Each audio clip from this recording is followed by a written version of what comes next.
Good morning সবাইকে। আমি গতকাল এই যে গ্রিন চুড়ি পরেছিলাম, শ্রাবণ মাসের প্রথম এবার প্রথম শ্রাবণ মাসের দিন। আমি তো শ্রাবণ মাসে গ্রিন কালারের চুড়ি পরি, আর পরে এসেছিলাম রাত্রিবেলা। অনেকগুলো চুড়ি আছে, তো একটাই আমি পরেছি। বেশি চুড়ি আবার কাঁচের চুড়ির ঝনঝন আওয়াজ। তো এখানে সকালবেলা টিফিন বানাচ্ছি, ভেন্ডিটাকে একটু মশলার মতো করব। আজকে ভেন্ডিটা অন্যরকমভাবে পুরো চিড়ে নিয়েছি। আর এখানে মেয়ের জন্য বানাবো টিফিন। ও রুটি খায়, দুপুরের লাঞ্চ তো রুটিই খাবে। আর এখানে ভেন্ডিটাকে একটু ফ্রাই মতো করে নিলাম, 4 ভাগ করেছি ভেন্ডিটাকে। আর এখানে আদা রসুনের পেস্ট একটু দিলাম, মানে ঘষে দিয়েছি একটু আদা আর রসুন। হ্যাঁ, আর এখানে দেবো পেঁয়াজ কুচি বেশি করে, একটু মাখা মাখা হবে, তেল একটু বেশি দিয়ে। যদি আমার মেয়ে তেল খেতে চায় না রান্নায়, বেশি তেল হলে বলবো এত তেল দিয়ে কেন রান্না করেছো। যাই হোক, এখানে রান্নাটা করে নিই। আর সকালবেলাটা না এত ব্যস্ত থাকে, আমি ভিডিওটা ঠিক মতন বানাতেও পারি না, প্রতিটা টিক করে একটু টাইম লেগে যায়। তো সকালে তো 7টার মধ্যে বাস আসবে, 7:15 মধ্যে বাস চলে আসে, 15-20 মধ্যে। তারপরে আর একজন আছে ছোটো, তাকেও স্কুলে পাঠায়, তার আলাদা টিফিন। সে আবার এসব তরকারি মরকারি খাবে না, কারণ তার লাঞ্চ হয় স্কুলে। তো তাকে আবার দিতে হয় সকালের ব্রেকফাস্ট। আর একটু টুকটাক খাবার দিয়ে দিই, যেহেতু 4টেয় আসে, সারাদিনটা স্কুলে থাকে। ওর বাস আসে 8:15-তে। তো দুজনের স্কুল কামাই হয়ে না যায়, ওর জন্য তাড়াহুড়াও থাকে খুব। আর দুজনে দুরকম টিফিন বানাতে টাইমও তো লাগে। এখানে আমি ভেন্ডি মশলাটা বানিয়ে নেব। আপনারা চাইলে না এই ভেন্ডিটায় আমি এইভাবে বানাই, আজকে মানে সিম্পল বানিয়েছি। একটু যেই বাদাম আমরা খাই সচরাচর সবসময় চানাচুরে থাকে, যেটা ছোটো বাদামটা, চীনাবাদাম যেটাকে বলে, চীনাবাদাম একটু পেস্ট করে দিতে পারেন, এটা আরও খেতে স্বাদ হয়। কিন্তু সেক্ষেত্রে ওটা মশলার সাথে তেলে ফ্রাই করে নিতে হবে। বাদামটা ছাড়িয়ে, খোসা ছাড়িয়ে, কাঁচা বাদামটা পেস্ট করে বা বেটে যেভাবে দিন।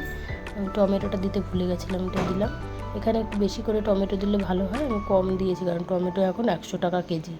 হ্যাঁ, তো এইভাবেই আমি বানিয়ে নেব ভেন্ডি ফ্রাই মশলা ওটা বানিয়ে তারপর রুটিটা বানাবো। মেয়ে 3টে রুটি দুপুরবেলা খাবে, ওর রুটিটা বানিয়ে তারপরে আবার ছোটোটাকে কী দেবো সেই চিন্তা। ওকে আবার চিড়ের পোলাও, মিষ্টি একটু কী বলে, পোলাও ফুল বলছি, একটু হালুয়া মতো বানিয়ে দেবো চিড়েটাকে। ওর মিষ্টি খাবার খেতে ভালোবাসে, আমার মেয়ে আবার খাবে না। তো ওদের স্কুলে টিফিন প্যাক করে দিয়ে দিয়েছি, ওরা চলে গেছে। এবার আমি রান্নাটা করে নিই। রাত্রিবেলা একটু মাছ খাবে বেশি, তো মাছ বানিয়ে রাখি। এটা পাবদা মাছ।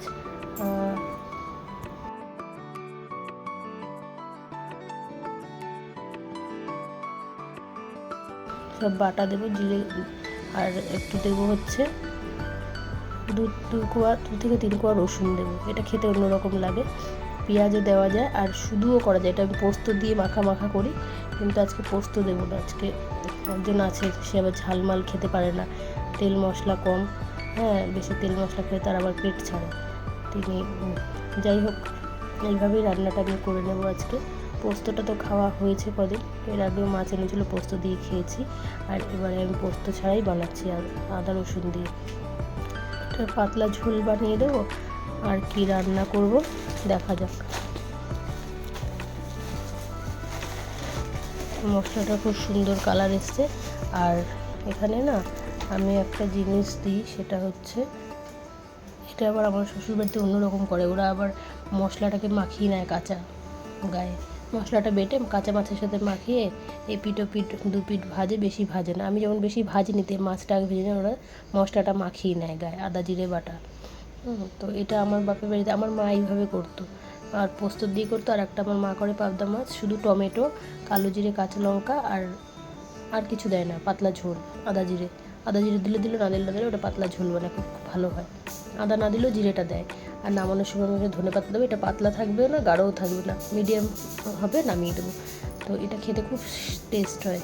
হ্যাঁ, তেল কম দিয়েছি বললে ভুল হবে, তেল অনেকটাই দিয়েছি যেহেতু পাতলা ঝোল। মাছে একটু তেল না দিলে ভালোও লাগে না, তেলটা পুরো দেখা যাবে এরপরে।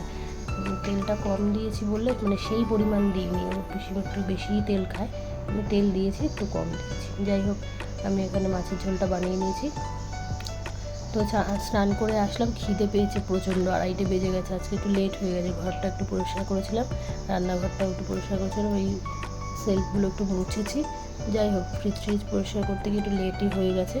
আর এখানে আমি ভাতটা নিয়ে নিই, আমি খাবো আর বড় মেয়েটা খাবে, আর কেউ নেই বাড়িতে এখন। ওরা 2 বোনের স্কুলে গেছে, তো পিসি রাত্রিবেলা আসবে, এসে খাবে।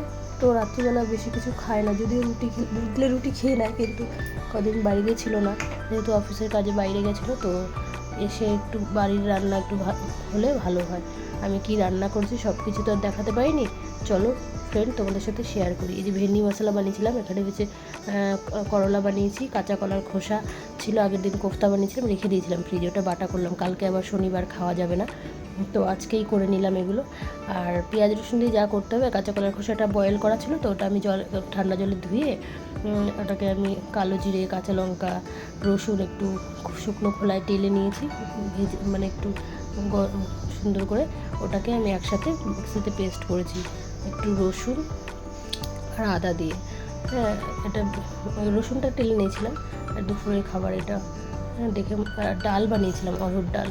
তো ডাল খেতে আমার হাজব্যান্ড আবার ডাল ছাড়া খাওয়া হয় না, ও নিরামিষ খায়, তো নিরামিষ মানে ও মাংস খায়, ডিম খায়, কিন্তু মাছটা তো খায় না। তো আর বানিয়েছিলাম হচ্ছে পাট শাকের বড়া। আর চলো আমি এখানে চলে এসেছি গেটের বাইরে মেয়েকে নিতে, খেয়ে দিয়ে তাড়াহুড়া থাকে, আবার স্কুলের থেকে আসার টাইম হয়ে যায়, আজকে খেতেও লেট হয়ে গেছে, 3টের পরে খেয়েছি আমরা। তো এখানে খেয়ে দিয়ে আমি চলে এসেছি, ওর বোনকে নিয়ে চলে গেল, ছোটোটা চলে এসছে আগে, আমার মেয়ে আসবে একটু লেট, ওই বাসটা আমার মেয়ে এসছে। যাই হোক, বাড়ির দিকে যাই। চলো, আমার ভিডিওটা ভালো লাগলে অবশ্যই লাইক শেয়ার কমেন্ট করবে, আর যারা নতুন দেখছো বা নতুন পেজে, পাশের বেল আইকনটি প্রেস করে রাখলে নতুন ভিডিওগুলো পেয়ে যাবে। তো ভেতরে পুরো গার্ডেন আছে, ভালো লাগে, ভেতরটা বেশ সুন্দর। আর চলো, ভালো থাকবে সবাই, টাটা।